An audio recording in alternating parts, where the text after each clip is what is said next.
Agosto de 2012, uno de los veranos más calurosos de la historia. España, como el resto del mundo, tenía sus ojos puestos en Londres, donde el 27 de julio habían comenzado los Juegos Olímpicos. ¡Otra vez! ¡Lo hizo! ¡Otra vez!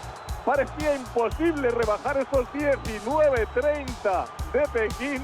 ¡Otro récord del mundo! Pero mientras los titulares hablaban de Usain Bolt batiendo récords y Michael Phelps haciendo historia, un acontecimiento inesperado estaba a punto de irrumpir en la escena global desde el lugar más insospechado. Un pequeño pueblo aragonés llamado Borja. Una anciana, un fresco olvidado en una iglesia y unos días de vacaciones en agosto fueron suficientes para desencadenar un fenómeno sin precedentes. Puede que acabe descubriéndose que es un viral o un gancho para un nuevo programa de televisión. La primera sensación, como a todo el mundo, era decir, pero ¿esto es real? Lo ha dejado hecho un cuadro. Y yo hice todo lo que pude. O hecho un Cristo. Hice lo que pude. El Animus Jocandi ha conseguido incluso llenar la iglesia, que se ha convertido en pasto del pitorreo mundial. Nadie en Borja sale de su asombro, ni siquiera la familia del artista. Propondríamos que se borrara todo porque como católicos nos parece un poco de escarnio. Yo creo que sí se podrá restaurar. El dictamen de los expertos se hará esperar mientras el caso sigue ocupando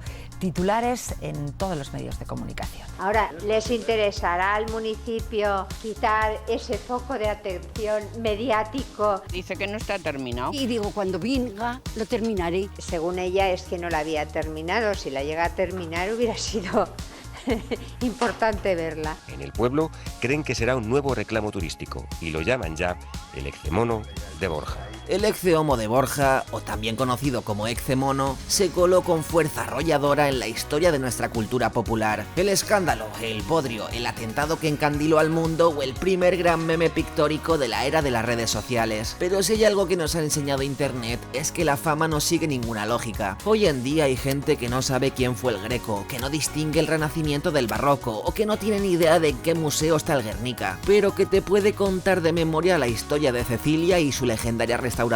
Han pasado casi 15 años desde aquel verano y la historia del Eccehomo ha sido contada en cientos de artículos, vídeos, documentales y programas de televisión. Se ha convertido en un símbolo, en un icono cultural, en un caso de estudio sobre arte y viralidad. Pero por más que creas conocer la historia al dedillo, hay detalles que nunca te han contado, porque el Eccehomo fue un regalo para Borja, sí, pero también un regalo envenenado. El boom turístico y la avalancha de dinero que llegaron con su inesperada fama no solo transformaron al pueblo, sino que también sacaron lo peor de algunos de sus habitantes. 2 nuevos miembros del clan Zapato Veloz han sido detenidos por la Guardia Civil.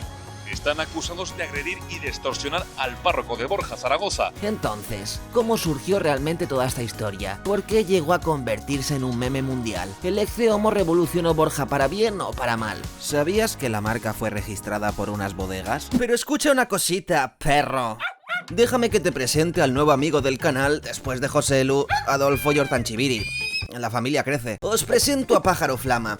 Pájaro Flama es ese amigo que te ayuda cuando quieres una camiseta. Pero no quieres solo una camiseta, sino que quieres tu camiseta. Entra en Pájaro Flama y descubre su cuidada selección de diseños exclusivos. ¡Ah, amiguito! ¿A quién no le va a gustar? Y todo lo que hace este pájaro es Made in Sevilla. Con la máxima calidad de tejido y de impresión, os lo digo yo. Y sobre todo, para que te sientas todo flama al ponértela. ¿Noventero? Claro. Canallita, por supuesto. Único, ahí lo llevas. Pájaro Flama no es moda, es actitud. Y atento, que si haces tu pedido Toflama, te llegan 24 horas a cualquier parte del mundo. Y si pides 2 o más, el envío corre a cuenta de nuestro pajarito.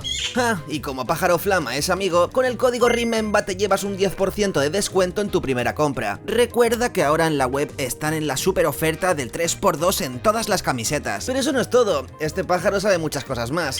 Utilizando mi código REMEMBER obtienes el 10% adicional que puedes aplicar a la super oferta del 3x2. Es momento de aprovechar, amiguito. ¡Chacho! ¡Dame mi dinero! Sudaderas, concedido. Láminas para dar un toque Toflama a cualquier habitación, también lo tienes. Tazas, dale pajarito. Hasta un fantástico libro de colorear con colorinchis. ¿Entendiste la referencia? Entra en pájaroflama.com. Recuerda utilizar mi código, que conseguirás descuentos acumulables a las rebajas de la web. Y una última cosa, camisetas hay muchas, pero ¿te hacen sentir Toflama, mi pana? Muchas gracias al patrocinador y continuamos con el vídeo.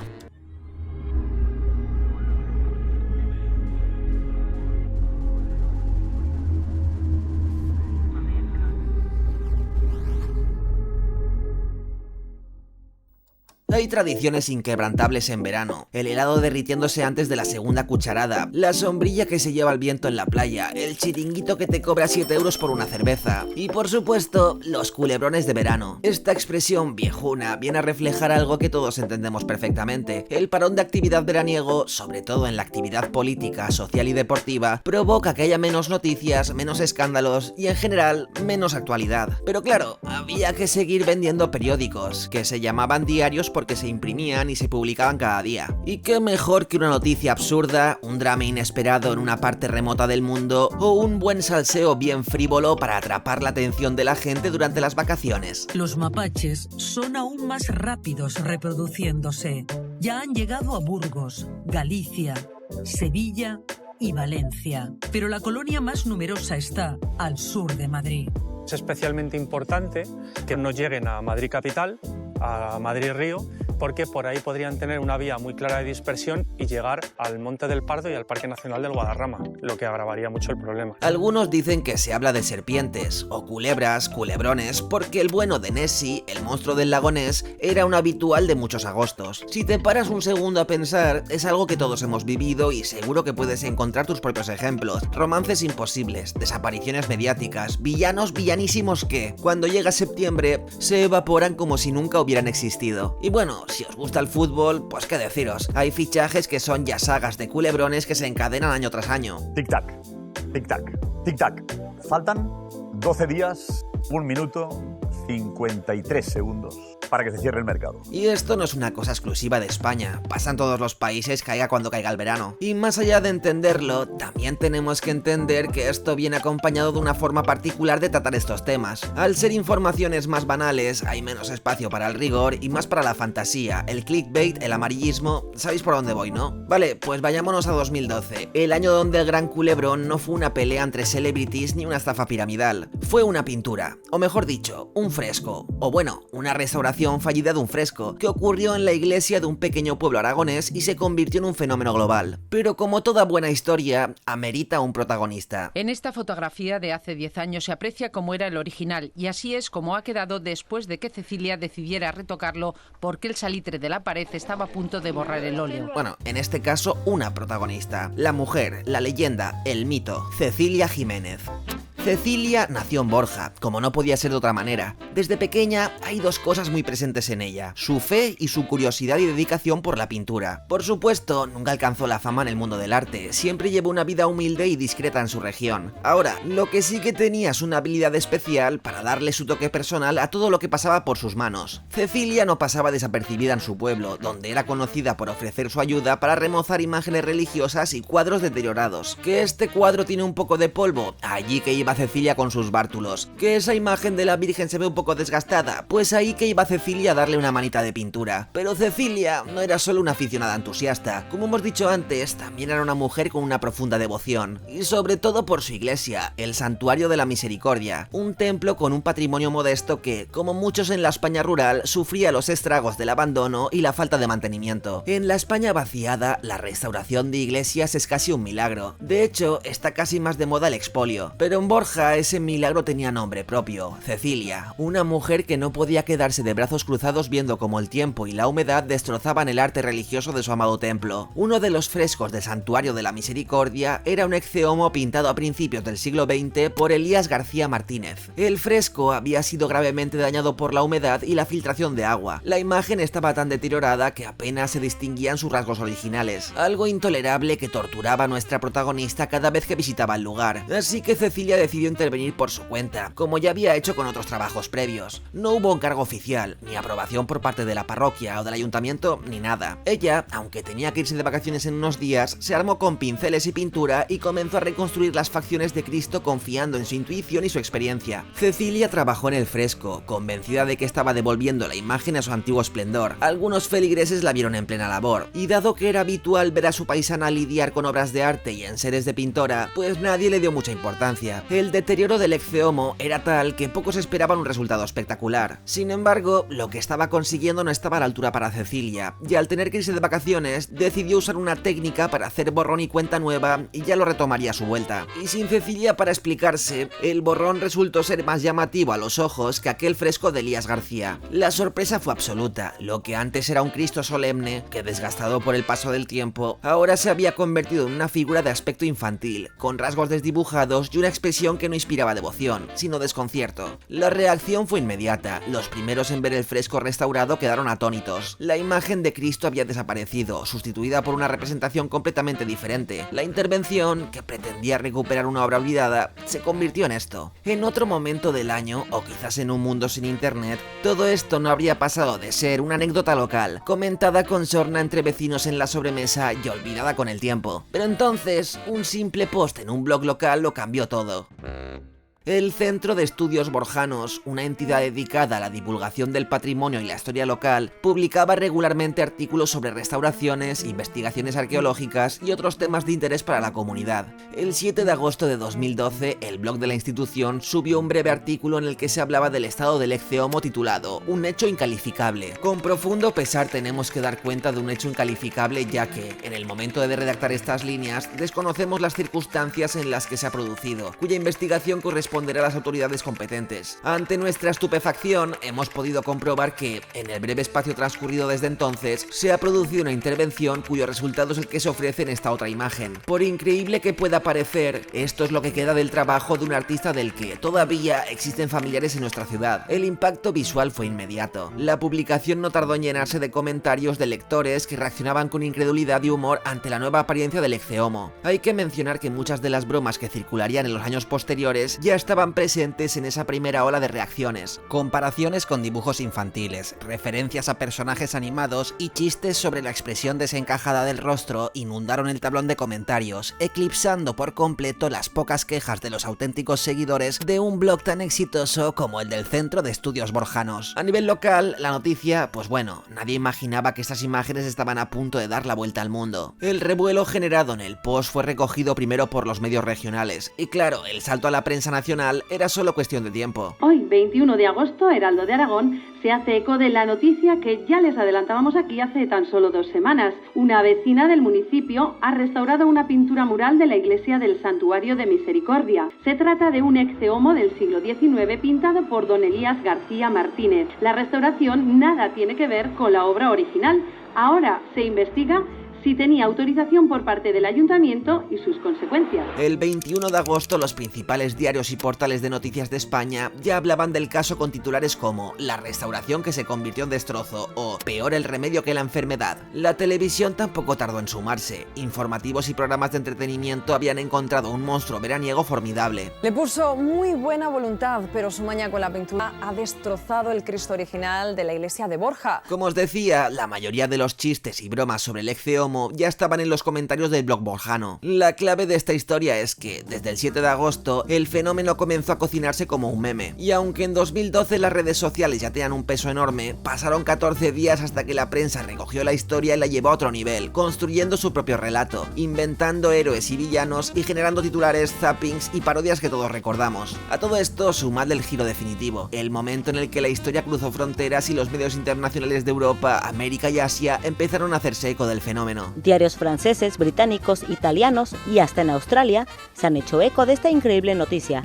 La de la anciana que quiso arreglar un cuadro de Cristo de la iglesia de su pueblo y lo que logró fue esto. La historia se vendía sola, fácil de entender y fácil de viralizar. Restauración desastrosa a manos de una anciana entrañable en un pueblo perdido. La BBC, The Guardian, The New York Times y otros gigantes de la información no tardaron en subirse al carro, abordando la noticia con esa mezcla de asombro, humor frívolo y sensacionalismo del que os hablaba antes. Poco rigor, mucho espectáculo y el resultado fue imparable. En cuestión de días, el Ecce Homo de Borja pasó de ser una anécdota local a convertirse en un fenómeno global. El efecto bola de nieve ya no había forma de frenarlo. Las redes sociales sociales tampoco pararon. Esa imagen tenía algo especial y el flujo de montajes y bromas no cesaba. Aparecieron comparaciones con el planeta de los simios, con los dibujos hechos por niños, con Paquirrín, con Mr. Bean, con iconos de la animación japonesa. En Twitter, Facebook y foros de internet, la historia se compartía sin cesar, generando una tormenta de creatividad colectiva que solo reforzaba la viralidad del fenómeno. La obra de arte no tardó en llegar a los programas norteamericanos. Presentadores como Stephen Colbert y Jimmy Fallon certificaban que aquel fresco restaurado en un pueblo de Aragón en 2012 era patrimonio del mundo entero. It comes out of Spain,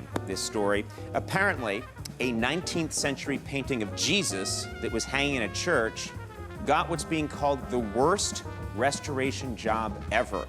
And then one of the churchgoers, a woman named Cecilia Jimenez, who is in her 80s and is not a painter, took it upon herself to restore the painting without asking anybody.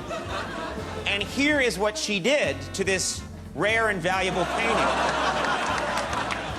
Well, the restoration job has become a worldwide joke, but one person wanted to come on the show and defend the restoration. Please welcome, this is unbelievable, the real Jesus. Here he is. Let's talk to him.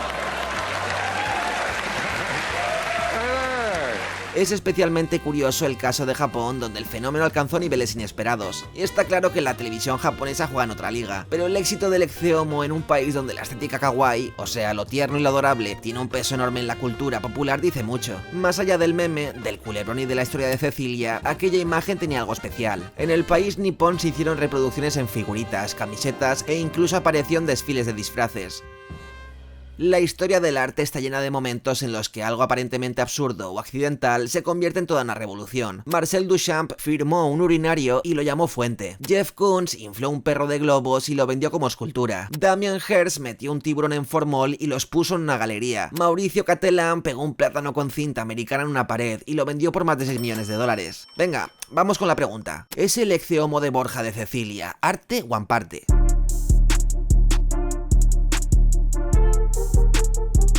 Hola, soy Antonio García Villarán. Nah, es coña. Decir que el arte hoy en día ya es mucho más que técnica, academia, crítica e incluso mercado es un melón gordísimo, que además no toca en este canal, más que nada porque mis conocimientos en arte son los que son. Si os interesa el tema, os recomiendo el canal de Antonio García Villarán, que ha hecho un trabajo excelente sobre el Exeomo. En especial, su vídeo con Cecilia, grabado con motivo del 10º aniversario, es de lo mejor que podéis ver para entender no solo la historia, sino también cómo vivió el fenómeno la gente de Borja. Y eso ha sido el boom. Sí. Yo no sé por qué, vamos. Yo tampoco, no, es que es una cosa que yo lo he preguntado a mucha gente sí. Y no nos explicamos, es que no nos lo explicamos. ¿Por qué la gente, todo el mundo estamos encantados con el Exeomo? Todo el mundo viene mucha gente aquí, ¿no? Mucha. De hecho, yo no voy a centrarme en toda esa parte de la historia porque creo que no lo puedo mejorar. Es evidente que la técnica de Elías es mejor que la de Cecilia, pero Exeomos, que por cierto vendría a significar he aquí el hombre en el momento que presentan a Jesús ya detenido, o sea que siempre está representado pasándolo mal, hay muchos y ningunos como el de Borja. En lugar de un rostro sufriente tenemos una carita tierna y esponjosa, algo tan indefinido que cualquiera puede proyectar en él una conexión, una referencia o una emoción propia. Imposible no esbozar una sonrisa al presenciarlo. Como si de repente te reencontraras con un familiar olvidado, con un tío abuelo que creías fallecido, pero que solamente ha sufrido un terrible accidente en la cara. El accidente genial tampoco es nada nuevo, pero bueno, no me voy a liar con eso. Si queréis profundizar en el arte moderno, os recomiendo el canal de Mala Sombra. Nosotros a lo que vamos. Si desde luego hay una dimensión de mercado en el arte, ahí Exeomo cumple con creces. Tanta es la repercusión que universidades, agencias de publicidad y curiosos de más de 160 países se han interesado por el fenómeno. Que hasta en 2018 se estrenó una ópera que cantaba el Exeomo de Cecilia en el Teatro Lírico Evelyn Smith de la Universidad de Phoenix, Arizona. Que hay que ser conscientes de que esa cara mancha se convirtió en una mina de oro, que el meme acabó generando un flujo constante de turistas, fotos, ingresos y fama que el pueblo jamás había imaginado. Os presento a Enrique Chueca, el CEO de Bodegas Aragonesas. Ojo esto que dice en esta entrevista. Cuando surgió la noticia del Exeomo, yo estaba en la playa, y una vecina me alertó sobre algo en Borja. ¿Qué pasa en Borja? Me di cuenta de las entradas en internet y que era una noticia mundial. En ese instante le mandé un mensaje a un colaborador para que registrara la marca, suponiendo que no íbamos a conseguirlo. Este pájaro nació en Fuentejalón, municipio situado al lado de Borja donde está ubicada la sede de las bodegas. Estudió empresariales, hizo la mili y fue escalando posiciones en el mundo de las asesorías hasta que, a los 28 años, ya compaginaba la dirección de la cooperativa de Fuentejalón con las bodegas aragonesas. ¿Y qué tiene que ver el vino con el Ecce-Homo? ¿O Enrique con Cecilia? Nada, solo que en la Oficina Española de Patentes y Marcas le aceptaron el registro de la marca con la imagen. Y fin de la historia. En octubre de 2012, apenas 2 meses después del boom, Enrique lanzó un vino con la imagen del Ecce-Homo, asegurando que, además, era una magnífica oportunidad para lanzar un proyecto con fines solidarios. Según él, una idea que tenían en mente desde hace tiempo. Pero aquí viene la clave. ¿Qué pasó después? El Ayuntamiento de Borja, que sí tenía interés en gestionar los derechos de imagen junto con Cecilia Jiménez, movió ficha. El 21 de agosto de 2013 se decidía que el 51% de los derechos de imagen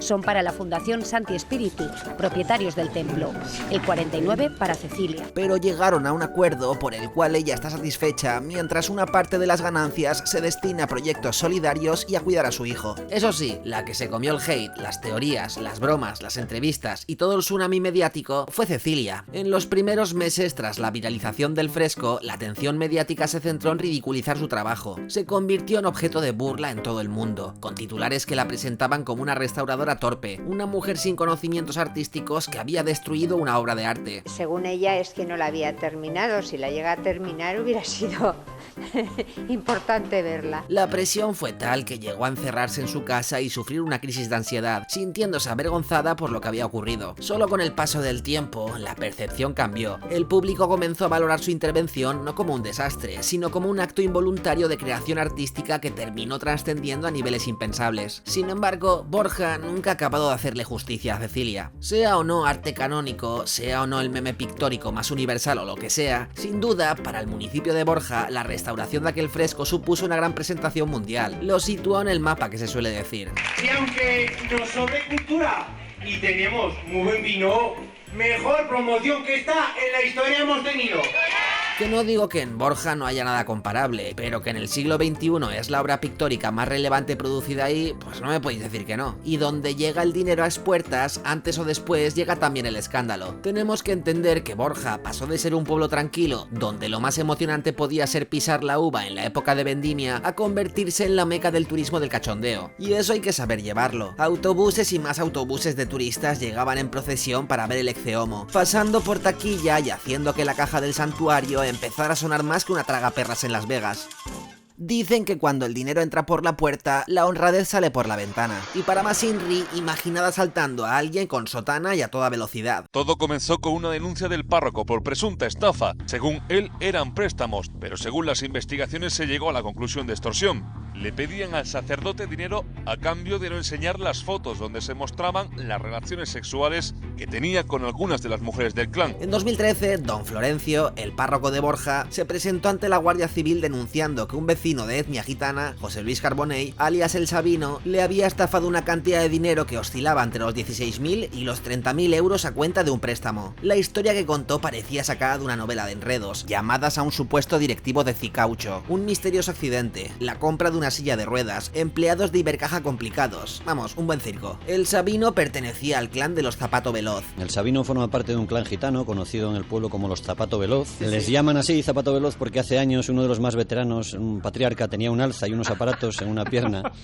al estilo de Forrest Gump en la peli y claro, no podía correr demasiado, ¿no? Es un clan, es un grupo familiar gitano que no tiene más ingresos conocidos que la pensión de viudedad que cobra la matriarca. Es una mujer que se llama Pilar y a la que todos llaman la Sevilla, pero que ha vivido en el último año una prosperidad insólita y muy comentada en el pueblo. Todo esto destapó una trama bastante complicada. Según informó el periódico de Aragón, algunas sumas considerables nunca llegaron a invertirse en el mantenimiento del santuario, ni en mejoras para el pueblo. Las sospechas se intensificaron cuando, en diciembre de 2013, el párroco de Borja, Florencio Garcés, fue detenido bajo la acusación de apropiación indebida y delitos contra la libertad sexual. Según la investigación de la Guardia Civil, más de 180.000 euros habían desaparecido de las cuentas de la parroquia en menos de un año. Florencio defendió en un primer momento que el dinero había sido destinado a ayudas caritativas, pero la versión oficial pronto se desplomó cuando los investigadores descubrieron que el sacerdote había sido víctima de una red de extorsión. ¡Chacho!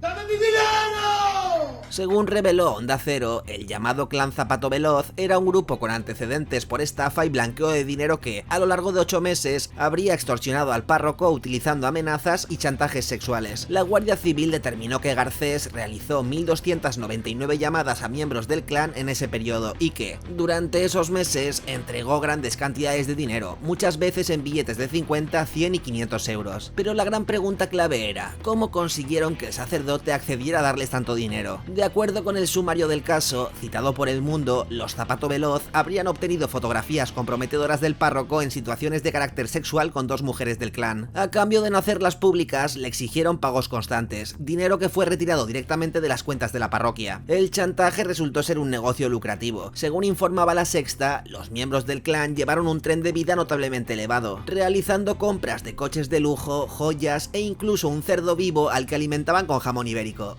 Esto es increíble. La Guardia Civil también encontró mensajes de WhatsApp en los que los extorsionadores presumían del dinero recibido y planeaban hacer viajes. Pero claro, recordemos que nuestro párroco había empezado todo esto presentándose como una víctima. En esa línea, el sacerdote afirmó que un supuesto empresario llamado José Luis Carbonell, que decíamos antes, le había pedido dinero asegurando que tenía una fortuna bloqueada por Hacienda. Y luego ya todo se fue de madre. Otro testigo dijo que don Florencio le entregaba sobres con dinero después de los encuentros y que llegó a pagarle 2.000 euros por una felación.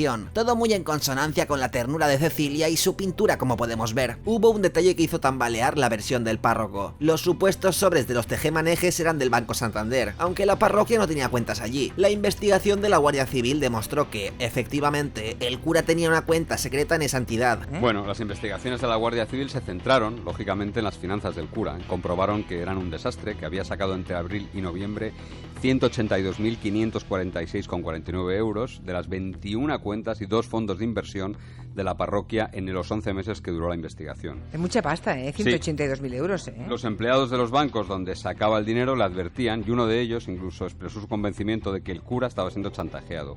Otro llegó a preguntarle para quién era el dinero y cuando don Florencio le dijo que era para sacar de la cárcel a un gitano y que ya había hablado con el director de la Guardia Civil en Madrid, el empleado del banco le dijo: ¿pero cree usted en los Reyes Magos? Y claro, por lo que sea, estos detalles hicieron que tanto en el seno de la iglesia como en el entorno hubiera divisiones sobre la verdadera implicación del cura en la trama. Finalmente, la detención del cura y de varios miembros del clan puso en evidencia que el dinero generado por el ex-homo no había sido destinado a su conservación al beneficio del pueblo, sino que había terminado en manos de extorsionadores y en los bolsillos del propio sacerdote. De todas formas, algunos vecinos defendieron al párroco asegurando que era un hombre ingenuo que había sido engañado. En los días siguientes a su detención, se organizaron manifestaciones en su apoyo en las que se acusaba a los medios de desprestigiar la imagen de un cura que solo quería ayudar a los más necesitados. Otros, en cambio, lo veían como un cómplice de la corrupción y exigían explicaciones sobre el destino del dinero recaudado por la parroquia. El obispo de Tarazona, Eusebio Hernández Sola, intentó restar importancia al caso argumentando que Florencio Garcés había sido víctima de su propia bondad. No obstante, la Guardia Civil no compartía esa versión. Como recoge La Sexta, las pruebas acumuladas indicaban que el sacerdote no solo había entregado el dinero sin control, sino que también intentó ocultar su rastro. A día de hoy sigue sin saberse con certeza cuánto dinero se perdió y en qué se gastó realmente. Las condenas de cárcel fueron mínimas y a seguir con el meme, que es lo que toca. Porque más allá de todos los escándalos, es innegable que el ex-homo transformó la economía y la identidad de un pueblo por completo. ¿Conocéis el efecto Guggenheim? Es exactamente lo que quieren muchos ayuntamientos o estados. Construir un edificio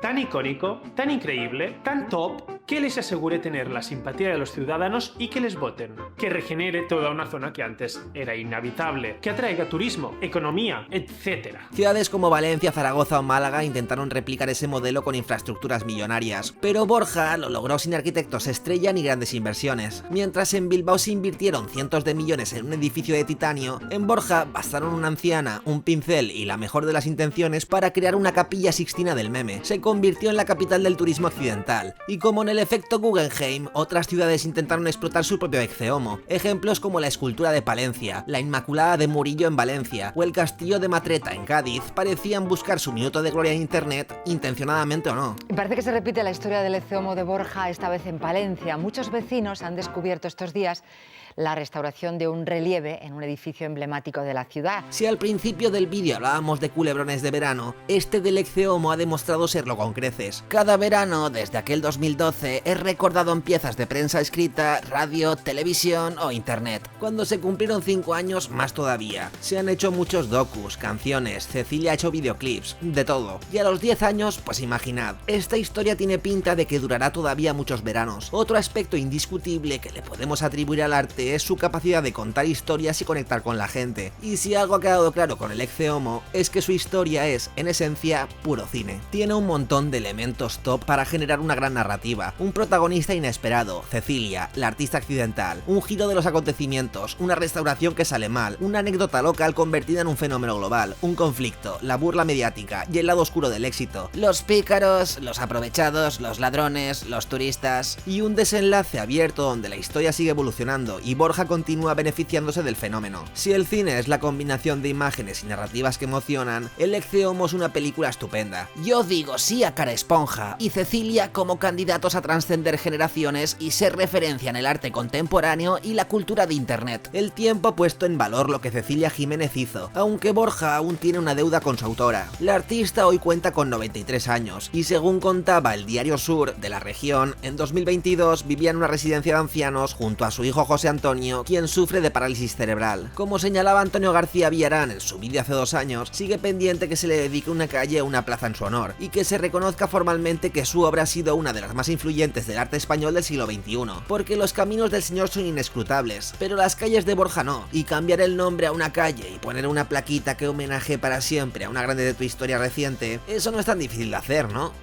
Muchas gracias. Y como siempre, muchísimas gracias a mis Patreons, Sam Jorson, Pablo Maque, Aner, Paco Cholbi, Dali Spain, Januz Dark, Oblitum, Oyster is My London Reviews, Juan Omeva, Xusco López, Íñigo Zenozuarte, Pablo Gil, Ignacio Moreno y sobre todo André Huepe.